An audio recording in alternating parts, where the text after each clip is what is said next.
Estamos de volta com o Observatório da Imprensa, que hoje debate a nova e fertilíssima safra de documentários brasileiros no cinema, frutos de uma história que já vem de longa data. No Brasil, importantes cineastas como Humberto Mauro realizaram filmes documentários a partir da criação do Instituto Nacional do Cinema Educativo, em 1936. Estava aranha no seu lugar, veio o rato de fazer mal. O rato da aranha era a música na velha, velha piada. O Instituto Nacional do Cinema Educativo e o INSE, que teve uma importante carreira até 1966, quando foi substituído pelo Instituto Nacional de Cinema, produziu aí perto de 700 documentários, a maior parte deles dirigido pelo nosso patrono, figura importantíssima do cinema brasileiro, não só do documentário, mas do cinema brasileiro de modo geral, que foi o Humberto Mauro.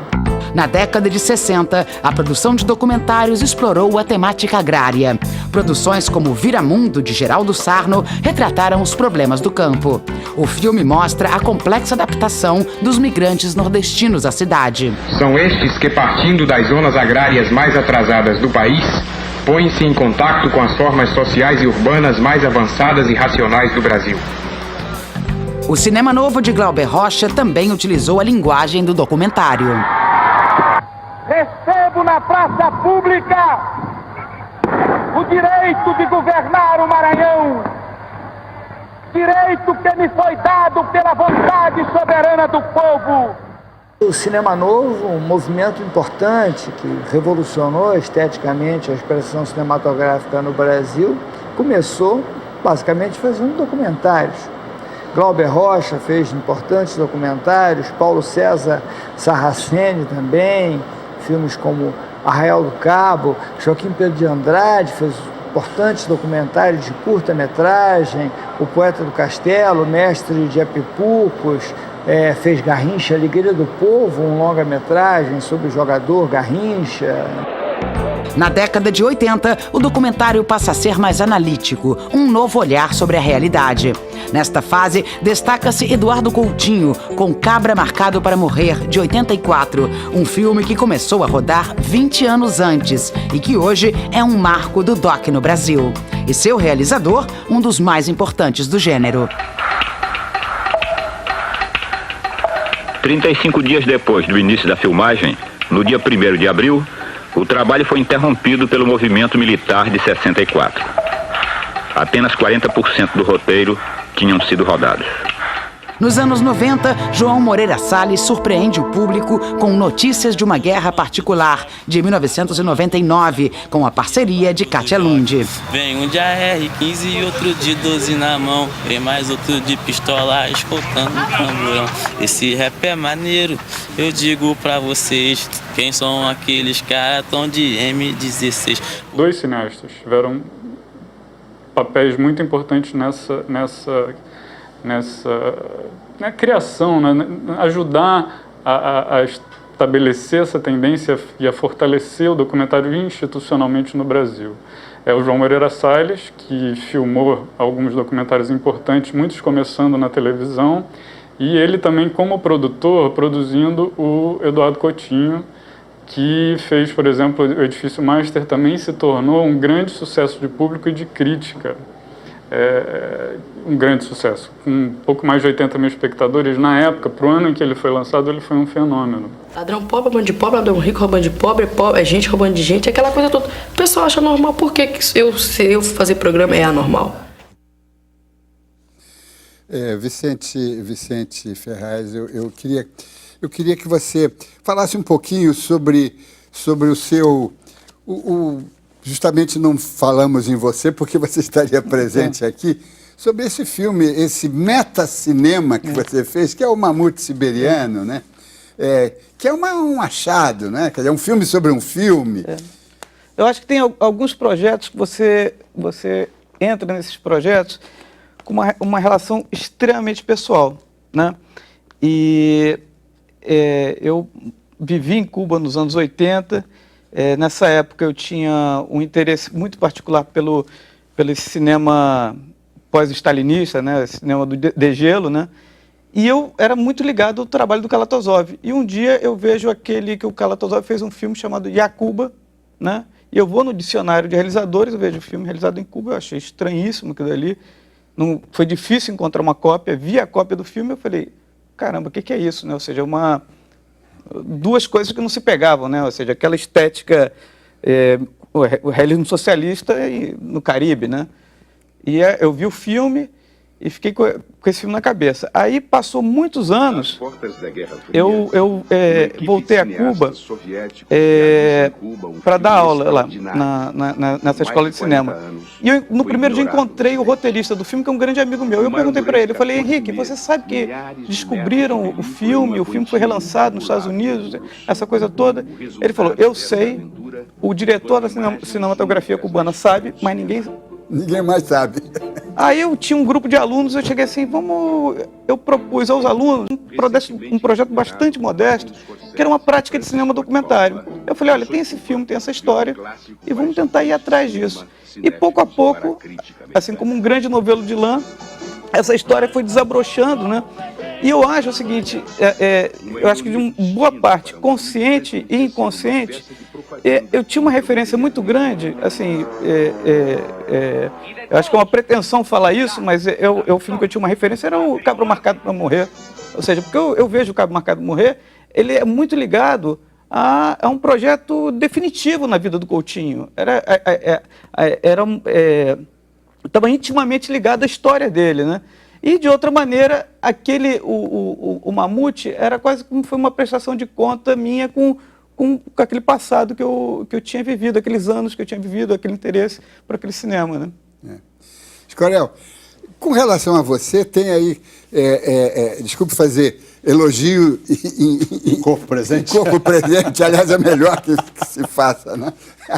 Mas é que eu acho, você é duplamente documentarista. Primeiro, como montador, eu acho que o documentário é montagem, né? Claro, o trabalho de câmera é importante, mas você pode, com o trabalho de qualquer cena, você pode refazê-la e criar através da montagem. Então, você é um grande montador que trabalhou para grandes documentaristas e em ficção também, e, ao mesmo tempo, também é um documentarista com aquela trilogia política, da história política brasileira. Eu queria que você falasse sobre você.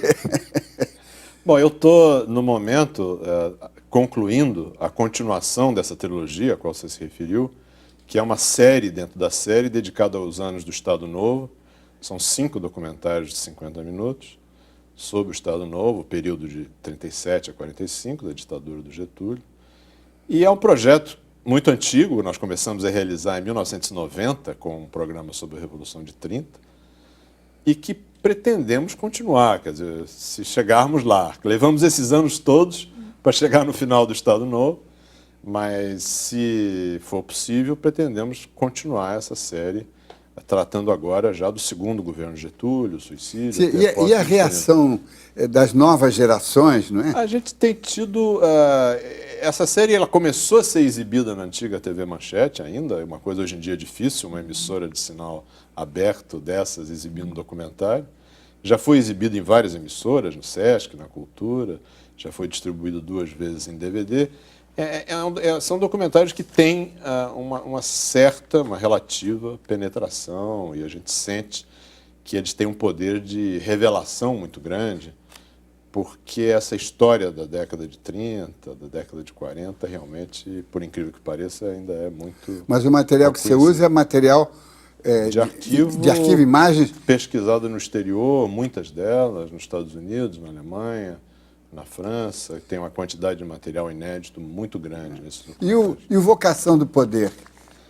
Nós temos aqui algumas imagens que queríamos mostrar. O Vocação do Poder, que nós fiz com o Zé Joffre, a 4 mãos, filmamos aqui a eleição para vereadores em 2004, com essa ideia de pegar um grupo de pessoas que estivessem se candidatando pela primeira vez, tentando captar o que as motivava para serem candidatos a vereador numa cidade como o Rio de Janeiro. A descoberta da política. A descoberta da política e a descoberta da cidade para nós, porque se não fosse pelo filme, nós não iríamos a muitos lugares da cidade. A gente acaba vivendo numa região muito restrita das cidades, né? E graças ao documentário, uma das nossas motivações para fazer era essa, de poder conhecer o Rio de Janeiro, na verdade, através desse processo de feitura do Vocação do Poder. E já que estamos falando da história do documentário, queria lembrar uma figura muito especial e que nem sempre tem o destaque merecido: o cineasta Alberto Cavalcanti. Pouco lembrado no Brasil, o cineasta brasileiro Alberto Cavalcanti é um ícone do cinema mundial.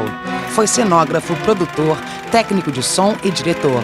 Ele pertenceu à vanguarda francesa e à escola de documentários na Inglaterra e é o responsável por mais de 126 filmes.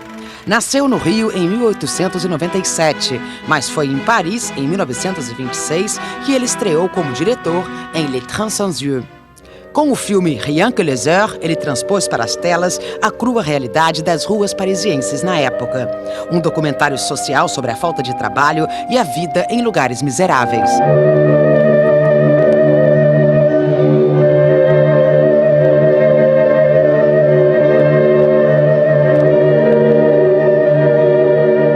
A trajetória do Alberto Cavalcanti é extremamente complexa, porque ele viajou muito jovem para a Europa, acabou na França dando uma importante contribuição à vanguarda francesa, fez um filme La Petite Lili, que é um dos filmes marcantes do movimento de avant-garde no cinema francês, prosseguiu ligado ao cinema na França e mais tarde foi para a Inglaterra uma primeira vez, voltou à França, teve um trabalho muito importante no momento que o som chegou ao cinema um pouco tardiamente na Europa. O Cavalcanti se beneficiou muito desse momento, adquiriu uma notável experiência com o cinema sonoro e quando optou então em voltar à Inglaterra, encontrou ali o surgimento do movimento documentário dirigido pelo escocês John Grierson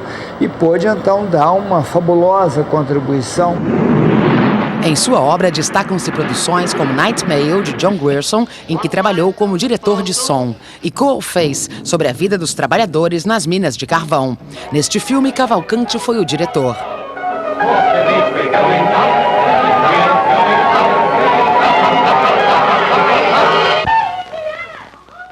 Em 1949, Alberto Cavalcanti voltou ao Brasil e assumiu o cargo de produtor-geral da Companhia de Cinema Veracruz. Depois retornou à Europa, onde morreu aos 85 anos. Cavalcanti volta ao Brasil, portanto, com uma experiência importante, reconhecido na Europa como um importantíssimo homem de cinema. E durante esses 4 anos e meio realizou 18 importantes filmes de longa-metragem, mas Cavalcanti não conseguiu se entender muito bem com os dirigentes da Veracruz, acabou saindo de lá e realizou, além de Simão o Caolho, realizou um importante filme fora da empresa chamado Canto do Mar, um filme marcadamente neorrealista. E eu acredito que a obra do Cavalcanti é pouco conhecida dos brasileiros, precisaria sim ser mais valorizado. Os últimos 10, 15, 20 anos de vida do Alberto Cavalcanti no Brasil tenham sido anos amargos e certamente ele não teve o reconhecimento merecido. Vicente Ferraz, Alberto Cavalcanti um pouquinho, você... Algum contato com ele? Eu acho que você não tem idade para isso. Eu estava me lembrando agora, eu acho que foi em 82, se eu não me engano, o Eduardo vocês vão me ajudar, acho que 82 foi a última vez que ele esteve no Brasil. E eu me lembro que ele chegou, essa chegada dele ao Brasil, se eu não me engano, era um festival de cinema na região serrana, não me lembro. E aí tinha toda essa homenagem ao cineasta Alberto Cavalcanti. E ele estava completamente amargurado com o reconhecimento dele no Brasil, com isso, com a falta de reconhecimento dele, né? E a partir disso eu comecei a ler e me interessar por essa pessoa que foi tão importante em várias cinematografias, né? Ou seja, começa lá no auge do cinema francês de vanguarda. entra nessa escola de documentário em inglês, é importante.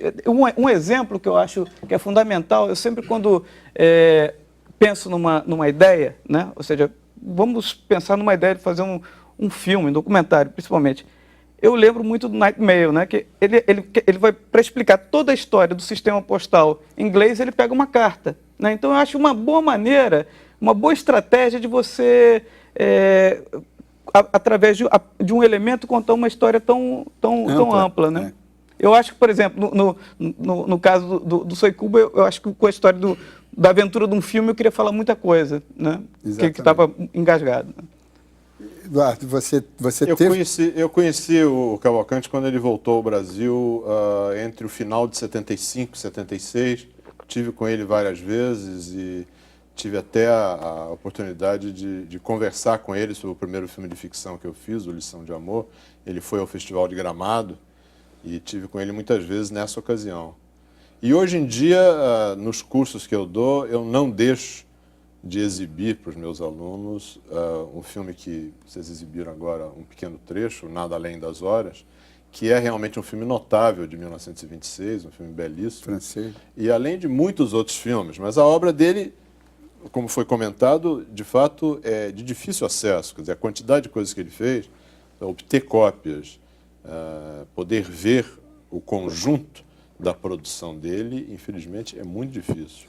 Agora, aquele modelo daquela instituição lá, ligado aos Correios ingleses, o GPO, não é? Isso não é possível mais no mundo de hoje, não é? Quer dizer, uma entidade dedicada à produção de documentários, é complicado transpor isso para... É o que se tentou fazer aqui, de certa maneira, o Roquete Pinto, com a criação do Instituto Nacional de Cinema Educativo, provavelmente já teve uma influência das ideias do Grierson e o próprio Humberto Mauro, nos documentários que ele fez no INSE, eu tenho a impressão que foi muito influenciado pelo documentarismo inglês, embora eu acho que isso não está muito bem documentado. Mas houve, naquele momento, essas iniciativas estatais, né, que hoje em dia estão um pouco fora de moda, né? É um certo pecado falar nisso. É um pecado. Diabolizadas, né? Nós vamos ao intervalo e voltamos já.